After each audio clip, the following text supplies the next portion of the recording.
Hi, and welcome to part 2 of our school age video project, which is assessment and evaluation of deaf and hard of hearing children. This is module 3, where we will focus on eligibility, and we will look at the differences between IDEA, 504, and ADA. So this chart that you'll see compares some of the requirements of each of these laws, and so I want to walk you through it here.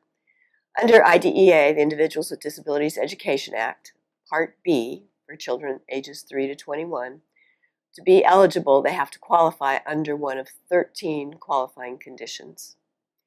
In addition, their status has to adversely affect educational performance. So if they have a condition, but they're doing well in school, they may not be eligible unless the assessment identifies some areas of concern. And their status needs to require special education and related services in order to address their needs. Somewhat different now are 504 and ADA. And here we're talking about the Americans with Disabilities Act, Title II, which specifically focuses on public schools and even public colleges. 504 is a plan under a little separate but very similar to the ADA requirements. And a 504 plan can be developed for a child to provide accommodations so that they can access their instruction. But there's no specialized instruction that would come with that. They may get some supports, but not specialized instruction. So the definitions of 504 and ADA for eligibility are pretty loose. You have to have a person who currently has or has had a physical or mental impairment that substantially limits a major life activity, of which vision and hearing are both sensory impairments that qualify under major life activities, a record of such an impairment, or regarded as having such an impairment. So there's no additional qualifications regarding the implications of that disability. They simply have it, it's been identified, and as a result, they're eligible to receive some accommodations. Mitigating measures is a term that I'll define, but they cannot be used to exclude students. Under IDEA, for children who have IEPs, if a student is working really, really hard and meets all of their goals, they may actually test out special education. So in some degree, some ways, they're penalized for how well they're doing. And that's a mitigating measure. Another mitigating measure could be using a hearing aid or using hearing assistive technology. So under 504, we have to consider the child just themselves with the disability without any of these other accommodations. Under 504, a plan would be written that provides accommodations to instruction, special seating, visual access, sign language, captioning, CART, similar to captioning, anything, an interpreter, anything that would give them access to the instruction. 504 and ADA are both under general education, so no special education funds are given to 504 and ADA to provide those services. The school is simply required to meet the needs of someone who meets their eligibility requirement. Something that's different, and this comes out of a brand new interpretation that was recently sent out from the Departments of Justice and the Department of Special Education, talks about the ADA requirement for effective communication. And they define effective communication in the ADA as providing communication that is as effective as it is for non-disabled peers. So within IDEA, we only have to provide a reasonable education program. But under ADA, we have to provide accommodations that are as effective in terms of communication access as they would be for non-disabled peers. So in many ways, this sets yet a higher standard. This provision, and it's not really a new provision, but an interpretation of the law, came about as a result of 2 teen cases, deaf and hard of hearing students in Southern California. Both teens requested to have captioning as part of their program so that they could effectively access instruction and communication in their classroom. Even though they may have had an educational interpreter, they may have had other assistive listening technology, they really felt that until they had captioning, they didn't have full access to the information. Originally, the school district says, no, we're meeting the law of IDEA, and that's the standard that we're required to meet. So the courts reviewed this and indeed came back and told schools that children can be eligible separately under IDEA and ADA. So again, we have a higher standard to meet for communication access or effective communication for deaf and hard of hearing students. Personally, I think this is one of the most important interpretations that have been explained to us for deaf and hard of hearing children since the advent of special considerations, which I'll talk about shortly. So again, schools have a higher standard to meet, and so we need to talk about communication, effective communication, and decide how we're going to assess what is effective communication.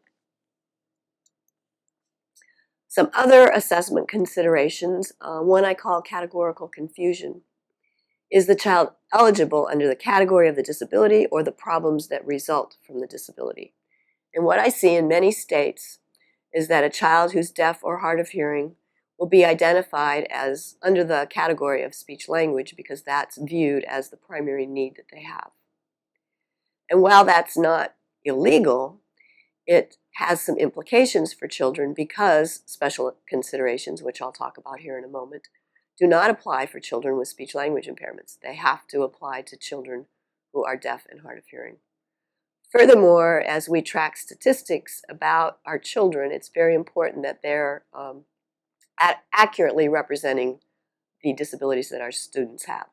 So if we make a student eligible under speech and language and they have a hearing loss, even though they have a speech and language impairment as a result, that doesn't represent the actual disability that they have.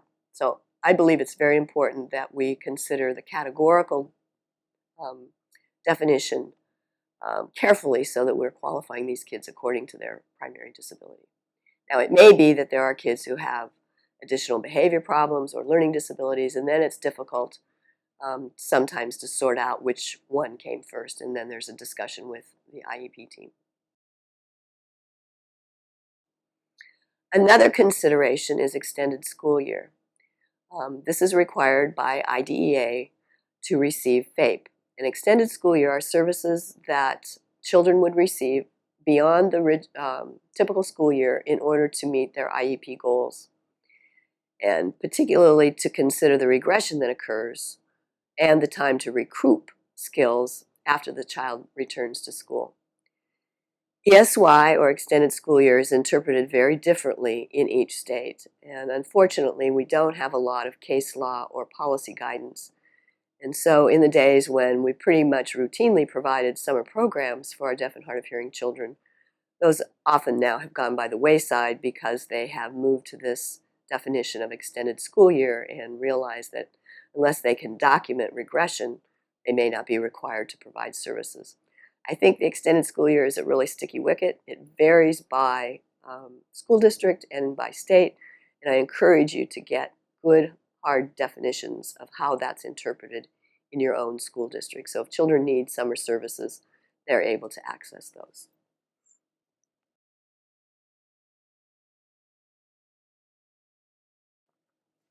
This flowchart represents how accessibility and eligibility might look.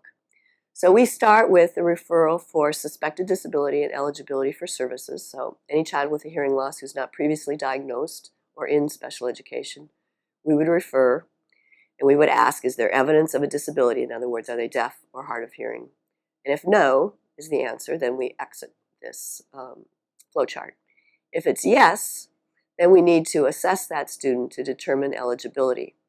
I think we should start with IDEA because that's where the greatest number of provisions exist to support children who are deaf and hard of hearing. So we would go through the eligibility category under IDEA, and either yes, they meet one of the categorical eligibility definitions, and they need specialized instruction and related services. And then we would go on to develop the IEP. If they don't meet the eligibility for IDEA, we would then refer them to a 504 committee, again, this is not special education, who would design a plan to provide accommodations for that child. You'll see a box at the bottom that says, do students require auxiliary aids and services to achieve communication that is as effective as it is for students without disabilities under ADA? And that's the question that we need to ask under the ADA provision. So regarding effective communication, if we feel that the services that have been designed under the IEP are still not sufficient to provide adequate communication access and effective communication to the classroom instruction, then we would add that provision under ADA to provide those additional services. So I think right now, states are still trying to figure this out, but I think it's very important in every IEP meeting that we bring up what is truly effective communication for students with disabilities under IDEA and their IEP, as well as under ADA. Some other regulations that may impact assessment, special factors, which I've addressed a couple of times, mentioning that the special factors require considerations of the child's language and communication needs, as well as their full range of needs. You'll have more detail on that in one of the other modules, but that's a very powerful place to look at the services that we need to provide our children and how they relate to their language and communication. And then native language, which we've also mentioned, refers to the language that they normally use. So it could include sign, it could include speaking and listening, a combination, just depending on what that child's currently using. Other regulations that may be impacted by assessment are least restrictive environment, and this requires education with non-disabled peers to the maximum extent appropriate. And special schooling or special classes are allowed only when the nature or severity of the disability prevents a child from receiving a free and appropriate public education. And for deaf and hard of hearing children, sometimes this is interpreted slightly differently because we think a least restrictive environment is actually one that is a language-rich environment.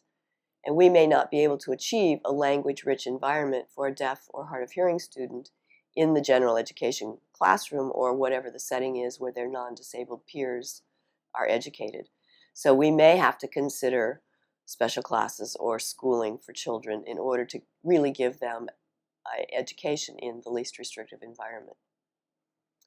Accommodations for assessment have to be determined through the IEP, Individual Educational Program process, and in place prior to the assessments being administered.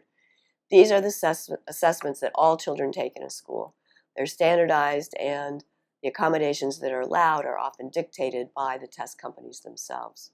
So one, we have to decide what the accommodations are that children need and make sure that it's in the IEP prior to these assessments. And two, we need to check and see if they're allowable accommodations for the particular assessment that's being given. Typically, we're allowed to sign instructions for tests. Sometimes clarification can be made if it's not a reading test to make sure that children have the language to appropriately respond. But I caution you that you always check with the test companies to determine what kinds of accommodations are allowable when you have this discussion in your IEP meeting.